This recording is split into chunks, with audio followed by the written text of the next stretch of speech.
سلام سلام كورات تخاتلتنا يوتيوب channel كميل لكم سلام كم زغنكم تسباب بمغوار لو ما عنت دما بتعمي او إثيوبيا إلون بعالم درجون او إثيوبيا او تግራይውን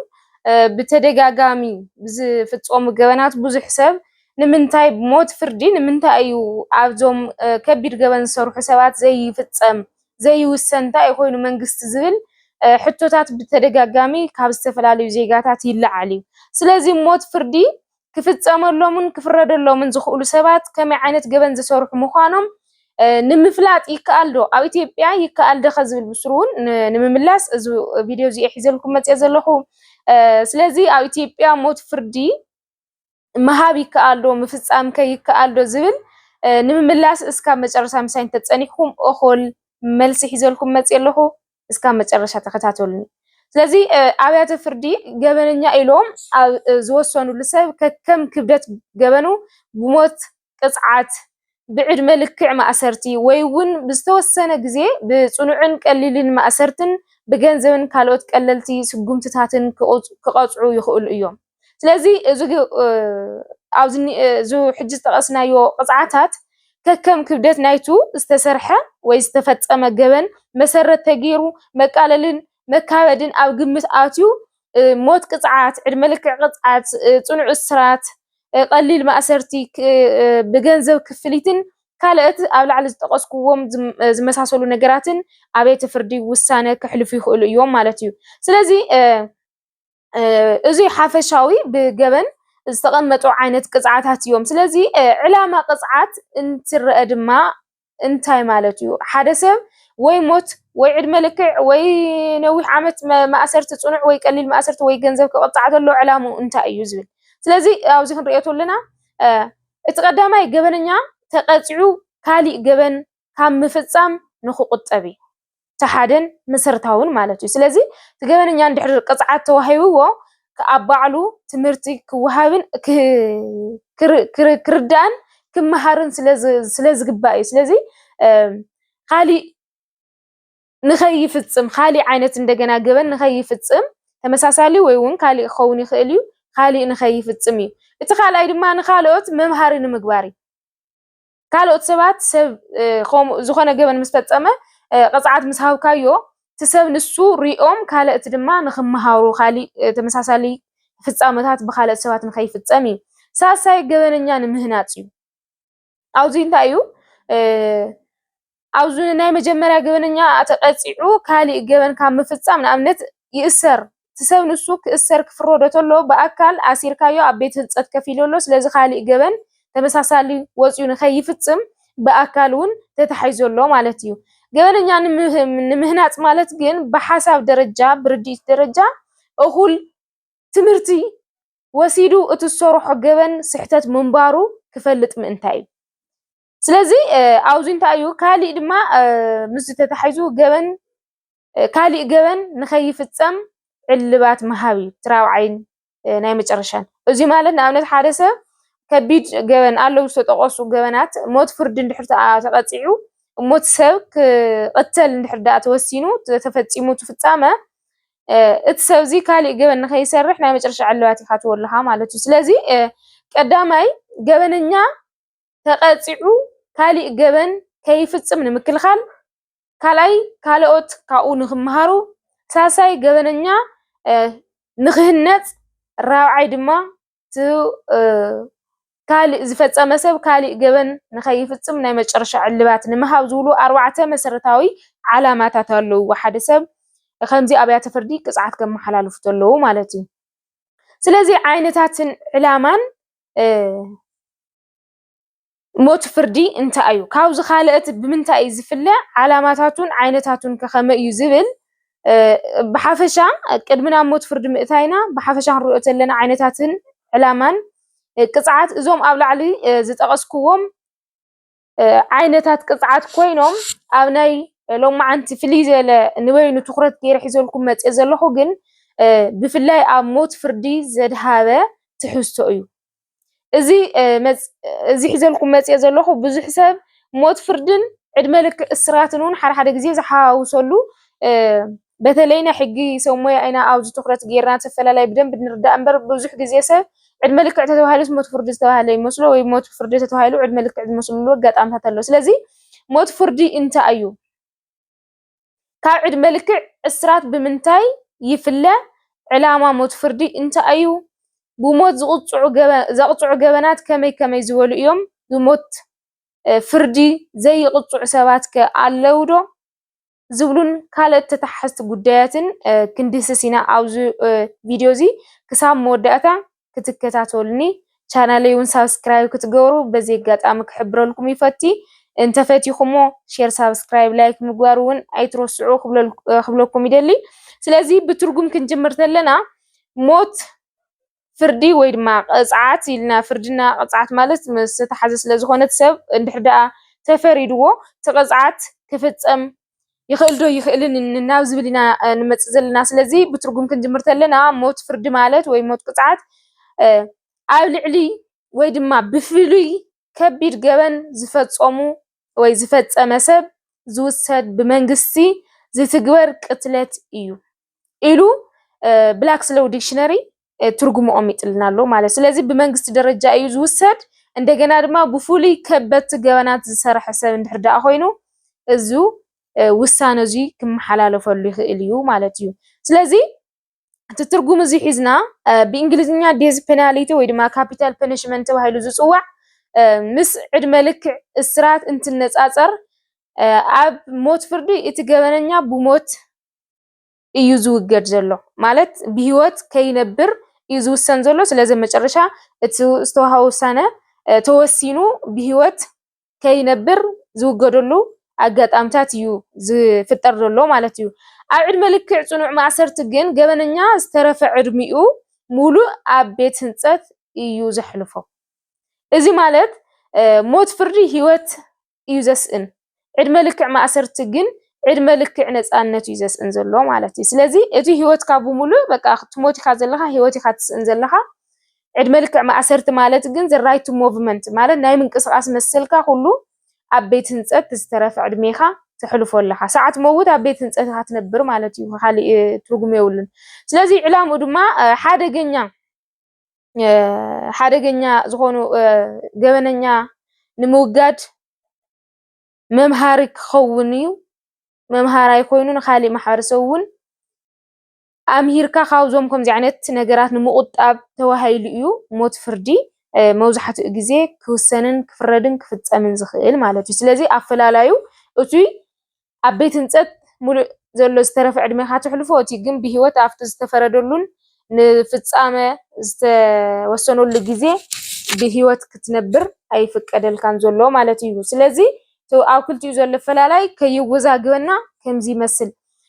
ምዚ ተተሓይዙ ሞት ፍርዲ ብዓለም ለኸ ደረጃ ብዓለም ለኸ ብርኪ ዘለዎ ተቐባልነት ንኣብነት ሞት ፍርዲ ዝቕበላ ሃገራት ኣለዋ ሞት ፍርዲ ትክክል ኣይኮነን ሰብ ብስሩ ብሞት ክፍረደሉ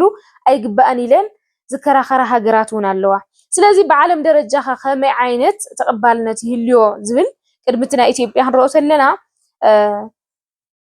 ሞት ፍርዲ ብክልቲኡ ክንርኢ ተለና ክልተ ዓበይቲ ክትዕ ኢና ንርኢ ብዓለም ደረጃ እቲ ሓደ ብወገን ማለት ሞት ፍርዲ ክፍፀም የብሉን ኢለን ዝቃወማ ሃገራት ኣለዋ ገሊአን ድማ ኖ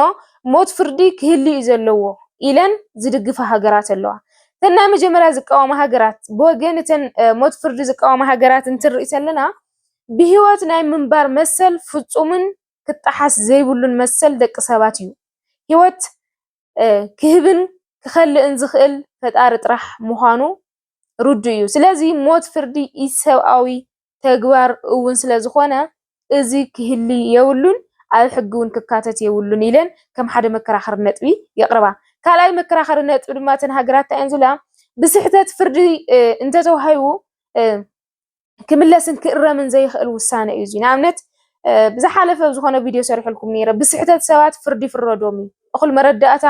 ብዘይምርካብ ወይ ድማ ብሓሶት መረዳእታ ብምርካብ ሰባት ኣብ ዘይወዓልዎን ኣብ ዘይሰርሕዎን ፍፃመ ተወሲኑሎም ኣብ እስር ቤት ክኣርጉን ክብስብሱን ወይ እውን ሞት ፍርዲ ተኮይኑ ድማ ካብ ዓለም ሂወቶም ሲኢኖም ክሓልፉ ዝግበረሉ ኩነታት ኣብ ዝተፈላለየ ሃገራት ኣሎ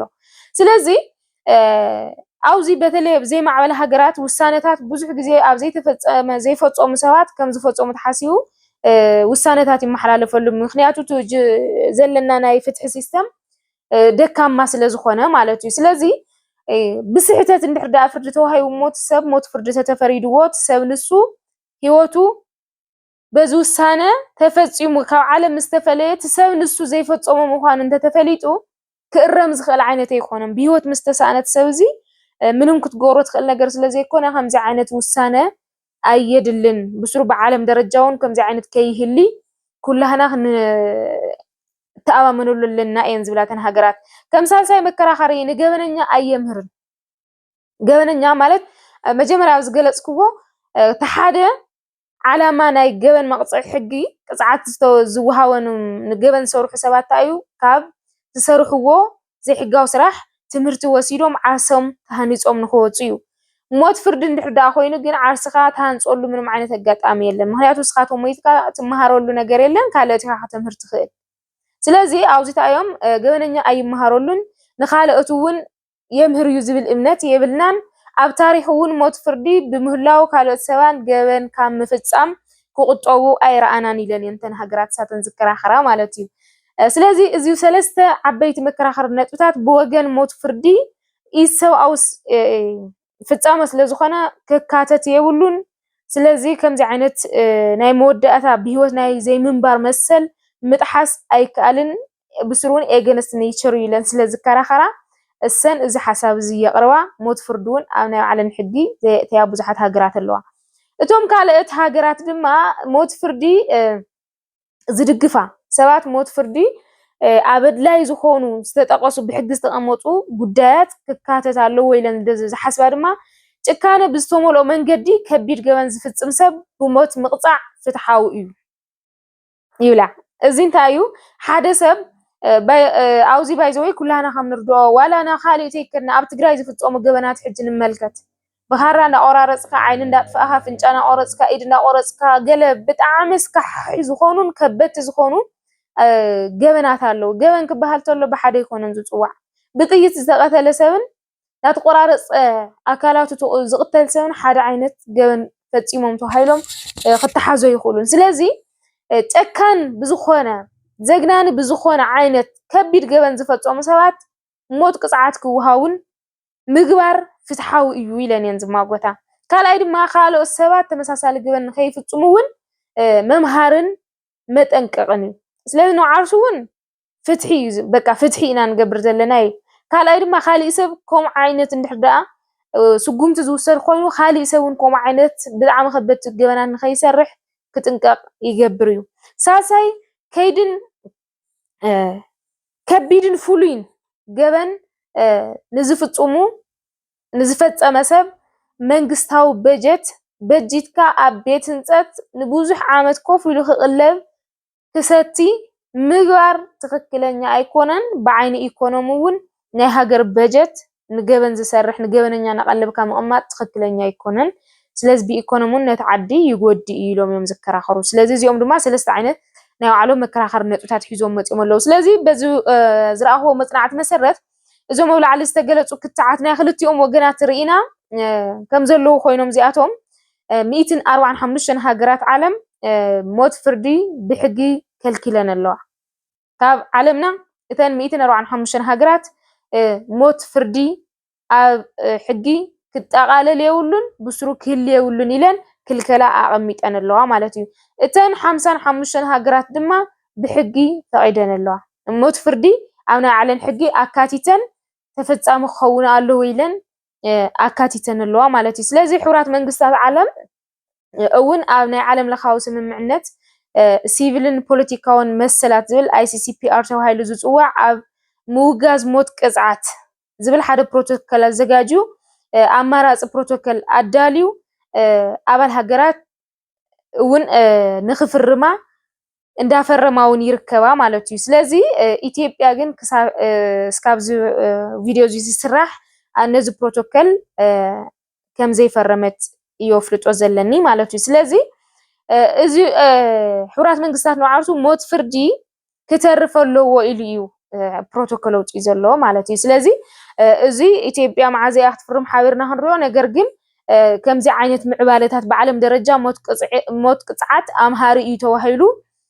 ዝሕሰበሉ ኣጋጣሚታት እንዳቐነሰ ዝኸደሉ ዘሎ ኣጋጣሚ ምዃኑ እዩ ብኻሊእ ኣብዚ ተታሒዙ ብዓለም ለኸ ከምዚ ዓይነት ብርክ እንድሕር ዳኣ ሃልይዎ ኮይኑ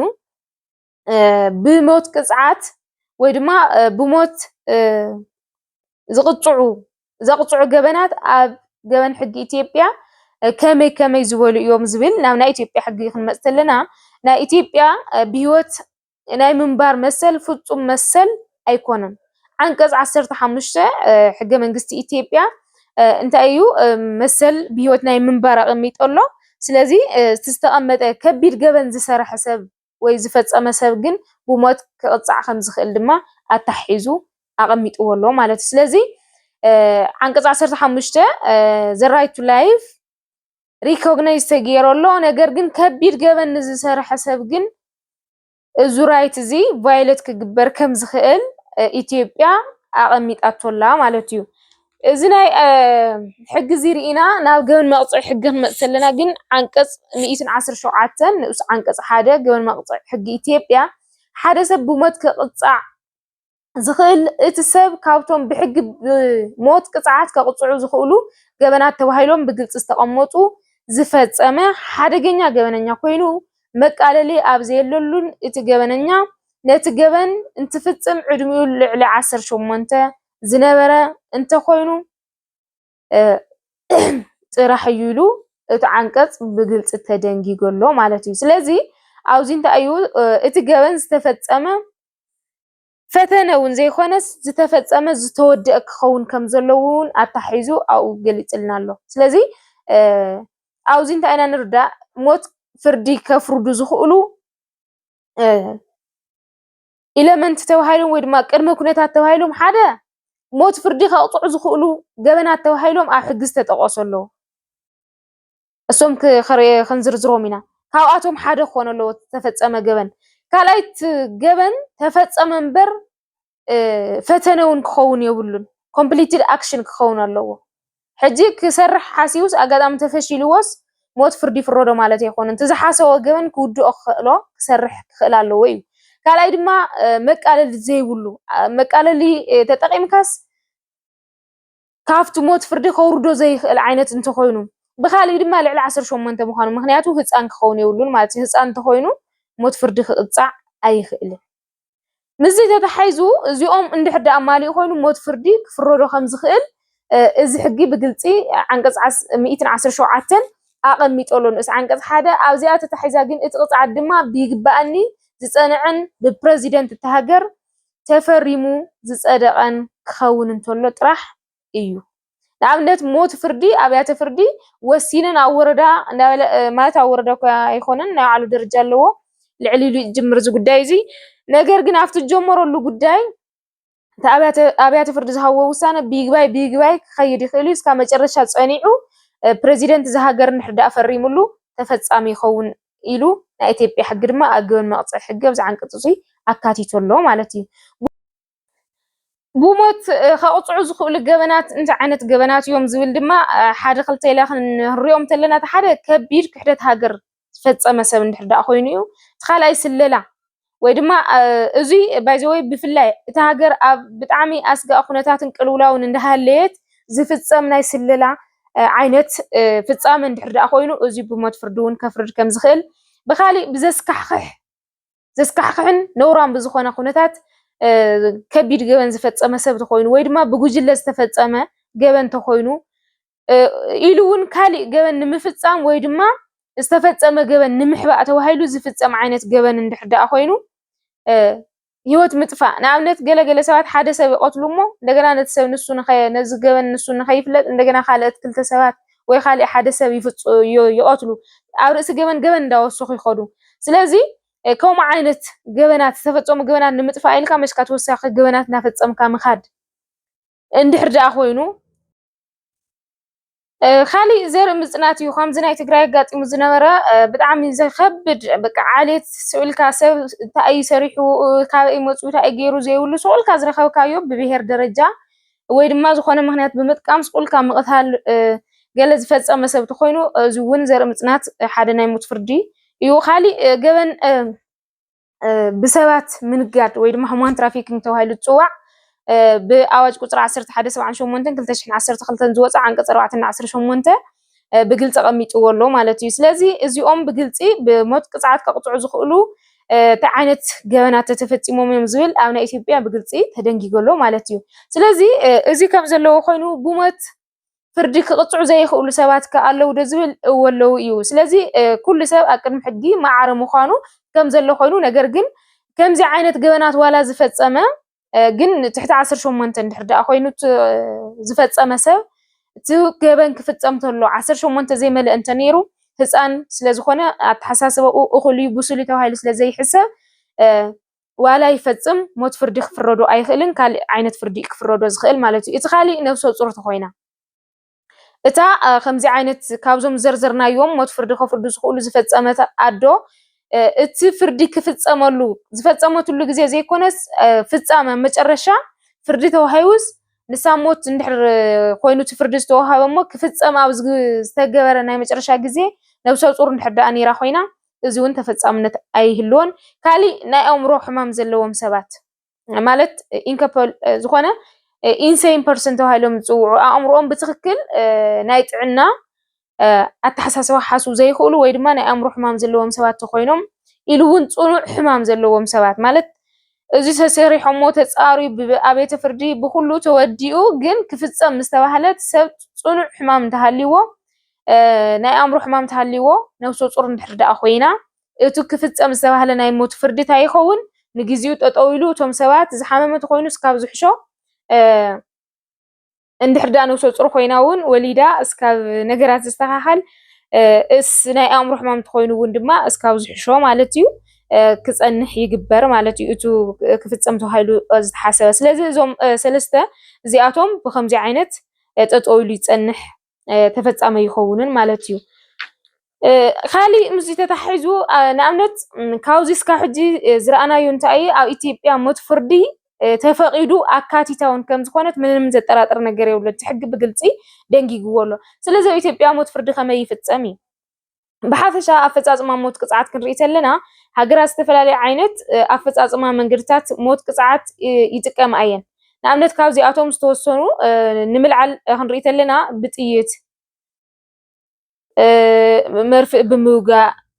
ብስቅላት ብምስያፍ ብኤሌክትሪክ ብክነክእ ብምግባር ዝተፈላለዩ ነገራት ብምጥቃም ሃገራት ሞት ፍርዲ ዝተፈረዶ ዜጋ ብከምዚ ዓይነት ንክውገድ ይገብራ እየን ኢትዮጵያ ኣብ ኢትዮጵያ ከንቲ ዓይነት መንገዲ ከም ንጥቀም ብሕጊ ተገሊፁ ኣሎ ዶ ንዝብል ክንርኢ ከለና ኣብ ናይ ኢትዮጵያ ሕጊ ብግልፂ ዝተቐመጠ መንገዲ የለን ኣብ ሕግና ብኤሌክትሪክ ተጠቀም ብጥይት ተጠቀም ብመርፍእ ብገለ ዝብል ግልፂ ዝተቐመጠ ነገር የለን ነገር ግን ኣብ ዓንቀፅ 117 ንስ ዓንቀፅ 3 ክንርኢ ከለና ኣብቲ ናይ ገበን መቅፅዒ ሕጊ ኣብ ቅድሚ ህዝቢ ክኸውን ከም ዘይብሉን ኢሰብኣዊ ዝኾነ ማለት እውን ካልኦት ማለት ኢሰብኣዊ ዝኾነ ማለት ኢሂሞን ትሪትመንት ተባሂሉ ዝፅዋዕ ማለት እውን ኣካላት እውን ብምቁርራፅ ማለት እዩ ኢዱ እግሩ ስኢልካ መቕታል ዘይኮነስ እንዳሰኣኻ እንዳጨናነቅካ ብምቁራፅን ብምስቃይን ክኸውን ከም ዘይብሉ ኣብ ቀፅሪ እቲ ቤት ህንፀት እውን ክፍፀም ከም ዘለዎ ዝብሉ ሰለስተ ዓይነት ኤሌመንትታት ተቐሚጠሉ እቲ ሓደ ነፂርና ክንሪኦ ዘለና ሓደ ቅድሚ ህዝቢ ክኸውን የብሉን ካልኣይ ኢሰብኣዊ ብዝኾነ መንገዲ እንዳሰኣኻ እንዳጨነቅካ እንዳቆራረፅካ ገለገለ ክኾን የብሉን ካሊእ እውን እቲ ሞት ቅፅዓት ክፍፀም እንድሕር ደኣ ኮይኑ ኣብቲ ቤት ህንፀት ውሽጢ ክኸውን ከም ዘለዎ እዚኦም ሰለስተ ኣቐሚጦሎ ማለት እዩ ስለዚ እዚኦም ሰለስተ ነገራት ክንርዳእ ንኽእል ስለዚ ኣየናይ ኢሰብኣዊ ኣየናይ ሰብኣዊ ዝኾነ ዝብል ናይ ሞት ፍርዲ ኣፈፃፅማ ባዕልኻ ዝውሰን ከም ኩነታቱ ኮይኑ ምስቲ ናይ ሕጊ ኮንቴክስቱን ብምርኣይ ዝፍፀም እምበር ብግልፂ ከምዚ ዓይነት መንገዲ ተጠቕሙ ዝብሉ ኣብ ናይ ኢትዮጵያ ሕጊ የተኻተተን ስለዚ ብሓፈሻ ኢትዮጵያ ካብተን ገበነኛታት ብሞት ዝቕፃዕ ኣብ ገበን ኣብ ሕጊ እውን ሞት ቅፅዓት ዝደንገገት ሃገር ኮይናላ ብተግባር እንትረአ ግን እዚ ቅፅዓት ብበዝሒ